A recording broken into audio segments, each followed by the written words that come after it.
Bonjour à toi cher spectateur. Garde alternée d'Alexandra Leclerc, c'est typiquement le genre de comédie française où on rentre dans la salle et où on se dit qu'avec une telle campagne promotionnelle et avec une telle mise en avant du côté comédie française, on se dit qu'on va avoir quelque chose de lourd, de crasseux et de pas du tout convaincant.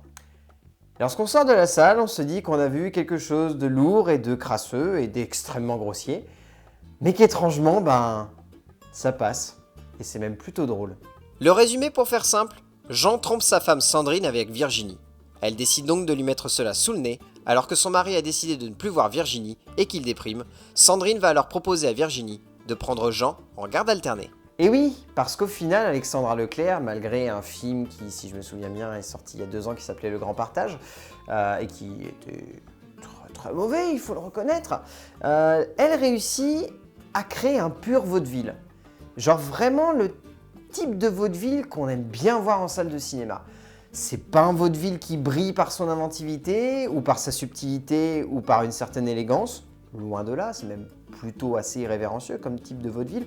Mais il y a un certain esprit en fait qui se dégage du film et qui fait que lorsqu'on sort de la salle, on se dit vraiment qu'il y a une énergie. Il y a quelque chose qui se dégage en fait de ce film, qui arrive à l'emporter du début à la fin et qui nous fait dire qu'en tant que spectateur, ce genre de vaudeville, ce genre de comédie française, c'est ce qui peut redonner des lettres de noblesse au genre. Et c'est ce qui peut faire qu'en France, on va se dire « ça c'est bien, ça c'est meilleur que ce qu'on a l'habitude de nous montrer dans les salles ». C'est une comédie en forme de vaudeville, dans la plus pure tradition du genre possible, alignant les quiproquos, les situations grotesques, l'humour intentine et graveleux, voire borderline, mais ça marche, ça fonctionne, et même si par moments on peut trouver le tout un peu difficile à digérer, on rigole.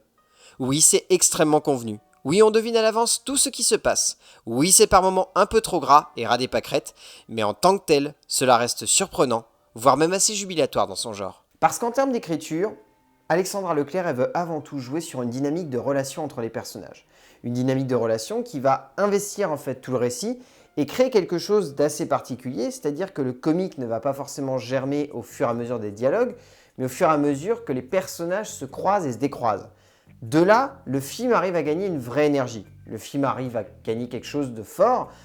Et surtout, en fait, le film arrive à cacher un petit peu sa misère, malheureusement, de développement de personnages. Parce que si la dynamique du relationnel entre les personnages est intéressante, le corps même des personnages, ce qui les investit, ce qui les transporte et ce qui les fait évoluer, est assez inintéressant, il faut le reconnaître. Pour ne pas dire carrément vide et a tendance à, par moments, sembler complètement à côté de la plaque. Et même limite désintéresser le spectateur en fait du développement du long métrage. Ce qui est assez bizarre quand tu bases vraiment ton métrage sur le relationnel qu'entretiennent les personnages quand même. La dynamique des personnages est entraînante. L'enchaînement des situations, quoique par moments un peu répétitif, emmène une forme de jovialité et de générosité dramatique qui tient la route. Mais voilà, ça tourne un peu en rond tout de même.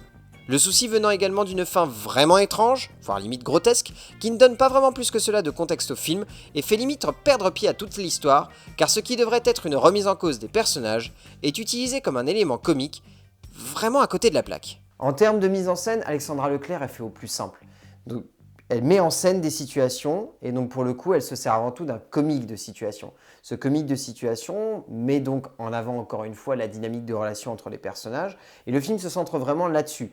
C'est-à-dire que le comique va germer au sein de l'écran et pas forcément au sein des dialogues.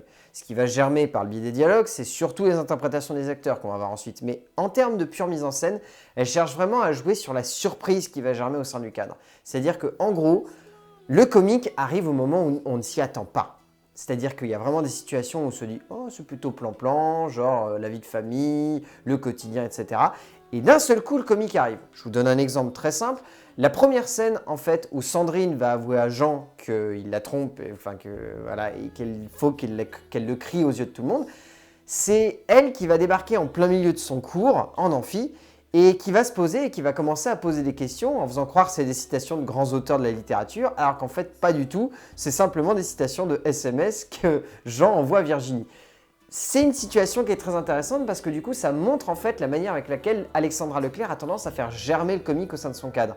Elle le fait germer de manière spontanée, de manière inattendue, et du coup, c'est ça en fait qui crée quelque chose de fort. C'est ça qui crée sa vraie dynamique de mise en scène et qui lui permet de gagner en cachet au fur et à mesure que le film se développe.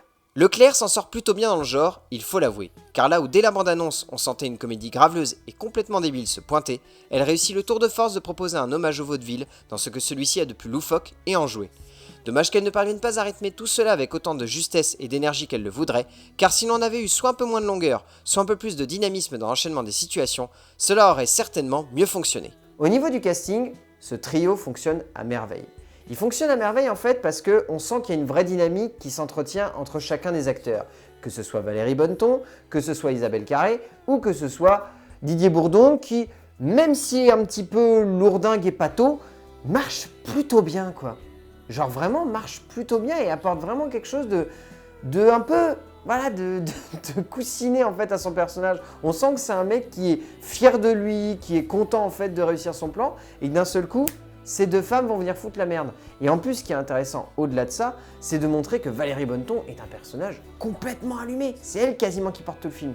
Le trio fonctionne bien, mais c'est vraiment Bonneton qui donne toute sa force au film, l'actrice se donnant à fond, en faisant des caisses, mais avec une telle maestria que l'on aimerait en voir plus, rien que pour son personnage. Et donc au final, Garde alternée, c'est le genre de long métrage qui clairement va pas vous convaincre avec sa campagne ni son affiche, mais vaut le coup en fait. Vaut le coup si on veut voir un petit moment de détente, simple, efficace, plutôt juste sans forcément être hyper intéressant.